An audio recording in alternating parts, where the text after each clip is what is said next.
When we go to God each day, the right attitude is, God, what is it you want me to do? What is my assignment?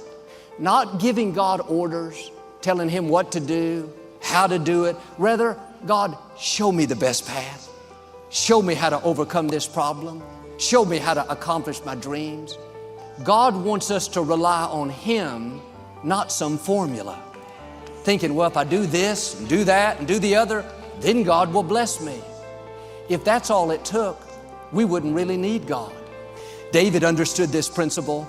In 2 Samuel 5, he had just been made king over Israel. When the Philistines heard about it, they came down to this valley to attack him. Now, David was a warrior. He had conquered a lot of armies. His nature was to attack. But here's why David was considered a man after God's own heart. Verse 19 says, David inquired of the Lord, shall I go attack the Philistines? Will you hand this enemy over to me? Notice his humility. He didn't say, I got this, been there, done that, no problem. He took time to inquire of the Lord. Before he went to battle, he got quiet and said, God, what do you want me to do? He was getting his daily direction. He didn't assume because something worked in the past, it was going to work right there. He asked a very significant question, God, will you hand this enemy over to me? Seems like that would be a given. He was just put in charge of the Israelites, God's chosen people. Surely God wouldn't let them be defeated. But the fact is, we're not supposed to fight every battle. David was smart enough to ask, am I supposed to attack? He was saying, God, if I go in there, are you going to go with me? He was showing his dependency on God. He recognized where his strength, his favor, his ability came from. And sometimes we assume if there's an obstacle, there's something trying to stop us, there's no question. Get in there and go to battle. God is on our side. But a wiser approach is to say, God, what is your plan? How do you want me to respond to this opposition? Shall I attack or shall I be still and let you fight for me?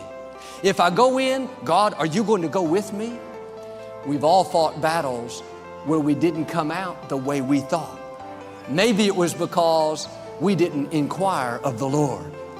Verse 19 goes on to say, the Lord said to David, go, for I will surely hand the Philistines over to you.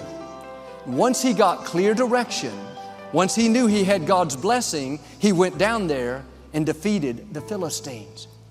But if we would do like David and inquire of the Lord before we get into conflict, before we make big decisions, go to God for daily direction, it would save us a lot of heartache and pain. I've learned what God orders, He will pay for. But God is not obligated to bring victory to battles that we're not supposed to be in. And yes, God is merciful. Yes, He'll help us. But it's much better to inquire of the Lord before you make important decisions. He doesn't want you to get hooked on a formula. He wants you to be hooked on Him. When you develop this habit of going to God for your daily bread, daily direction, saying, God, how do you want me to respond? How should I deal with this situation in my health, my finances? God, give me your wisdom, your insight, your favor. That's how God will lead you down the best path for your life.